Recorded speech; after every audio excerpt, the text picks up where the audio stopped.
Salam damai sejahtera dalam kasih Tuhan kita Yesus Kristus. Selamat datang kembali di channel SDG Kalteng, Soli Deo Gloria, Kalimantan Tengah. Di tempat ini kita bersama-sama kembali belajar akan firman Tuhan. Kita dikuatkan oleh pengajarannya dan diperlengkapi untuk hidup seturut kehendak-Nya. Kami percaya setiap khotbah dan renungan yang dibagikan akan menjadi berkat, akan meneguhkan iman serta menuntun kita semakin dekat kepada Kristus. Mari Bapak Ibu Saudara, kita persiapkan hati dan pikiran kita agar firman Tuhan yang boleh kita dengarkan menjadi arah keselamatan dalam hidup kita. Kita masuk dalam saat yang teduh. Mari kita berdoa. Allah Bapa yang penuh kasih, pada saat yang kudus ini kami datang menghadap hadirat-Mu. Dengan hati yang rindu mendengarkan firman-Mu, dan kami percaya bahwa firman-Mu adalah pelita bagi kaki kami, dan juga terang bagi jalan kami. Ya Tuhan, bukalah hati dan pikiran kami, agar kami dapat memahami akan suara-Mu. Singkirkanlah segala pikiran yang mengganggu, segala kekhawatiran dan segala beban hidup kami, supaya kami hanya berfokus kepada kebenaran firman ini. Urapilah hamba-Mu yang akan menyampaikan firman saat ini, agar perkataan yang keluar bukan hanya sekedar berasal dari manusia, tetapi sungguh berasal dari Roh Kudus. Biarlah firman yang disampaikan hari ini bukan hanya sekedar kami dengarkan, tetapi juga kami lakukan dalam kehidupan setiap hari. Kami serahkan waktu pemberitaan firman Tuhan pada saat ini hanya ke dalam kuasa-Mu. Di dalam Yesus Kristus kami berdoa. Amin. Yeremia pasal 8 ayat yang pertama hingga ayat yang ketiga. Diberi judul bagi kita, penyembahan berhala dan akibatnya. Shalom. Bapak Ibu Saudara-saudari yang dikasihi Tuhan, pernahkah kita mendengar bahwa menyaksikan sebuah keadaan di mana orang hidup justru lebih menginginkan kematian daripada kehidupan? Bukankah itu sangat mengerikan? Namun inilah kenyataan yang disampaikan dalam kitab Yeremia, pasal 8 ayat yang pertama hingga ayat yang ketiga. Bahkan Yehuda, umat pilihan Allah, yang seharusnya hidup dalam berkat dan pemeliharaan Tuhan, justru berpaling dan menyembah berhala. Nabi Yeremia menjerit dalam keluhan, air matanya jatuh karena melihat umat yang ia kasihi berjalan menuju kehancuran. Dan Allah menjawab keluhan itu dengan sebuah jawaban yang keras, yang tegas dan mengejutkan. Dan hari ini kita akan belajar akan firman Tuhan dengan perikop penyembahan berhala dan akibatnya. Saudaraku, melalui nas ini kita diajak masuk ke dalam realita yang pahit. Kita akan melihat bagaimana keluhan Nabi Yeremia. Jawaban Allah yang keras akibat dari penyembahan berhala, serta apa maknanya bagi kehidupan kita saat ini. Mari kita melihatnya satu persatu. Bagian yang pertama, keluhan Nabi Yeremia. Yeremia dikenal sebagai nabi yang menangis. Ia menangis bukan karena penderitaan pribadinya, tetapi karena penderitaan bangsanya.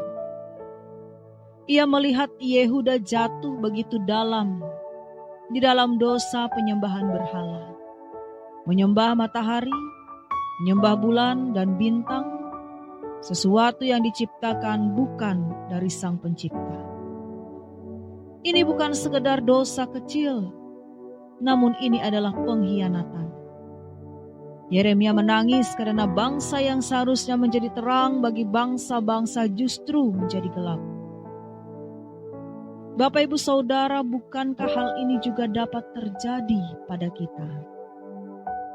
Kita mungkin tidak bersujud di bawah berhala kayu atau batu, tetapi hati kita bisa saja terseret oleh berhala zaman modern. Mari kita merenungkan dan kita jujur saat ini. Apa yang paling menguasai hati kita?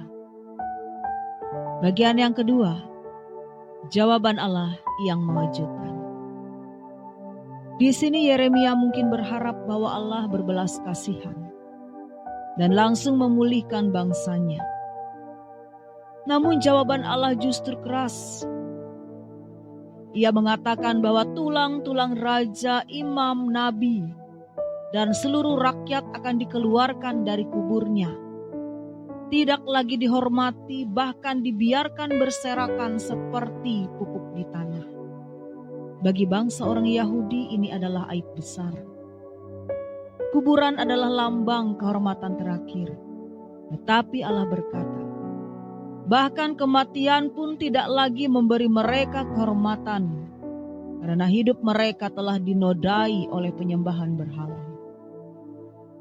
Saudaraku, pesan ini sangat keras. Allah tidak bisa dipermainkan. Ia adalah Allah yang cemburu, yang menuntut kesetiaan penuh. Jika kita menjadikan sesuatu lebih penting daripada Dia, maka kita sedang menaruh diri kita di dalam bahaya. Bagian yang ketiga, akibat penyembahan berhala. Ayat yang ketiga berkata, maka segala sisa yang masih tinggal dari bangsa ini akan memilih maut daripada hidup. Inilah akibat yang paling tragis. Orang lebih memilih mati daripada hidup. Hidup tanpa Allah terasa hampa. Hidup tanpa Allah terasa beban. Masa depan tanpa Allah tidak lagi penuh berkat, tetapi penuh kutuk. Di sini kita melihat betapa seriusnya dosa penyembahan berhala. Dan untuk lebih memahaminya, mari kita lihat contoh nyata, baik dalam kehidupan sehari-hari maupun di dalam Alkitab. Di Kalimantan Tengah banyak orang bekerja keras di tambang emas, kayu, atau sawit. Tidak salah mencari nafkah. Tetapi ada yang sampai mengorbankan keluarga, kesehatan, bahkan melupakan Tuhan. Ada pula anak-anak muda yang lebih banyak menghabiskan waktu dengan gadget, game online, dan media sosial daripada mereka harus berdoa atau membaca firman Tuhan. Mereka merasa lebih bahagia di dunia maya daripada di hadapan Tuhan. Hasilnya, hidup terasa kosong, hubungan keluarga menjadi renggang, hati tidak damai. Bahkan ada yang putus asa sampai berkata, lebih baik mati. Bukankah ini gambaran nyata dari Yeremia pasal 8 ayat yang ketiga? Namun bukan hanya di zaman kita. Alkitab pun penuh dengan contoh orang yang jatuh karena penyembahan berhala. Mari kita lihat beberapa di antaranya. Yang pertama kita melihat Raja Saul di dalam 1 Samuel pasal 28. Ketika Allah tidak menjawab doanya, ia malah pergi mencari dukun di Endor. Itu bentuk penyembahan berhala terselubung. Mencari jawaban dari sumber lain selain Allah. Dan akibatnya tragis. Ia mati dalam peperangan, tubuhnya dipermalukan, sama seperti nubuat Yeremia. Bahkan kematian Saul tidak terhormat. Yang kedua kita melihat dari Raja Salomo. Dalam 1 Raja-Raja pasal yang ke-11. Salomo adalah raja yang berhikmat, jatuh cinta kepada perempuan-perempuan asing dan membangun kuil untuk dewa-dewa mereka. Akibatnya kerajaannya terpecah, hikmatnya tidak menyelamatkan dia dari akibat penyembahan berhala. Yang ketiga, orang kaya yang bodoh. Di dalam Lukas pasal 12 ayat yang ke-16 hingga ayat yang ke-21.